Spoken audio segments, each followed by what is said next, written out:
আকাশে হেলিকপ্টার থাকবে এবং দশমীর দিন ডুবুরি থাকবে। মাদ্রাসার ছাত্ররা আমাকে বলেছেন যে পূজা কমিটি যদি চান তারা স্বেচ্ছাসেবক হিসেবে তারা কাজ করতে সম্মত আছেন। কোনো দুষ্কৃতকারী কোনো ক্রিমিনাল এখানে যদি পূজা কার্যক্রমে উৎসবে কোনো ধরনের বাধা সৃষ্টি করে তাহলে আমরা আমাদের এই গভর্নমেন্ট অন্তর্বর্তীকালীন সরকার তাদেরকে কঠোর হস্তে দমন করবে। আমরা চাচ্ছি যে বৈষম্যহীন একটা সমাজ প্রতিষ্ঠিত হোক। দুর্গাপূজা 2024 উদযাপন উপলক্ষে স্বরাষ্ট্র মন্ত্রণালয়ের মাননীয় উপদেষ্টা সভাপতিতে আমরা মিটিং করেছি। খুব গুরুত্বপূর্ণ আমরা সিদ্ধান্ত নিয়েছি যাতে ধর্মীয় ভাব গাম্ভীর্যের সাথে সনাতন ধর্মের ভাই বোনেরা তাদের এই পূজা উদযাপন করতে পারেন। আকাশে হেলিকপ্টার থাকবে এবং দশমীর দিন ডুবুরি থাকবে। আমরা এভাবে সিদ্ধান্ত নিয়েছি এবং মাদ্রাসার ছাত্ররা আমাকে বলেছেন যে পূজা কমিটি যদি চান তারা স্বেচ্ছাসেবক হিসেবে তারা কাজ করতে সম্মত আছেন।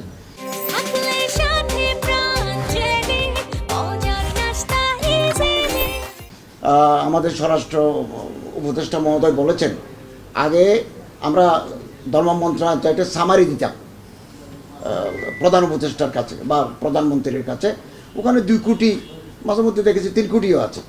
এবারেই 4 কোটি টাকা বরাদ্দ দিয়েছেন আমাদের চিফ অ্যাডভাইজার মহোদয়।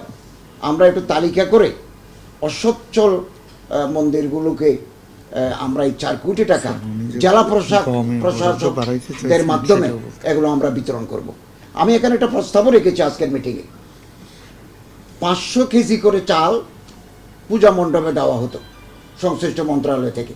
এবার আমি একটা প্রস্তাব উত্থাপন করেছি আজকের এই মিটিংয়ের মাধ্যমে আমরা সংশ্লিষ্ট মন্ত্রণালয়ে মেসেজ পাঠাবো আরও 200 কেজি করে যাতে চাল বাড়ানো হয়, অন্ততপক্ষে না পারলে 100 কেজিও যাতে বাড়ানো হয়, এরকম একটা প্রস্তাব আমার মন্ত্রণালয় থেকে আমি দেব।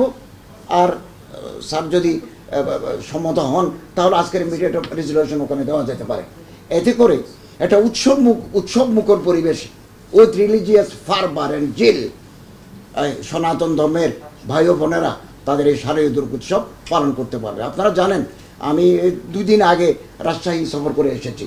শ্রী শ্রী গৌরাঙ্গদেব ঠাকুরের মন্দিরে আমি গেছি, ওখানে একটা অনুদান দিয়েছে। ওখানে 8 লক্ষ মানুষ পুণ্যার্থী দেশের বাইরে থেকেও আছে, দেশের ভিতরেও আছে থাকেন। ওনাদের ওই একটু প্রবলেম হয় মেয়েদের ওয়াশরুম নিয়ে, এটার জন্য একটা অস্থায়ী সেট করার জন্য মন্ত্রণালয় থেকে আমি একটা অনুদানও দিয়েছি, সামনে আরও দেব। এবং দুর্গা মন্দিরেও গেছি, এসকনের ওখানেও গেছি, ব্রহ্মচারী মহোদয় সাথে ছিলেন।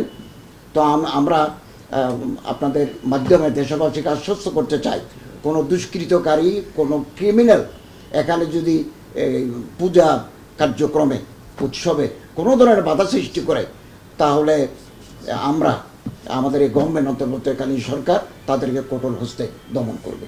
এবং আমি আরও প্রস্তাব রেখেছি যে এতদিন যে বিচার হয় নাই এটা তদন্ত করে কোন মামলার স্পেসিফিক মামলা আছে আমাদের জানালে আমরা একটু মনিটর করব।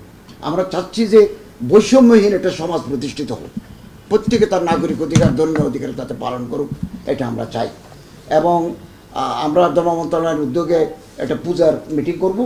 আমি ইমামদেরকে, মসজিদের ইমাম, মাদ্রাসার প্রধানদেরকেও আমরা নির্দেশনা দেব যে তারা যেন আপনাদের সাথে কোঅপারেট করে এবং সুন্দর পরিবেশে যাতে আমার ধর্মকর্ম আমরা অনুশীলন করতে পারি, পালন করতে পারি। ধন্যবাদ।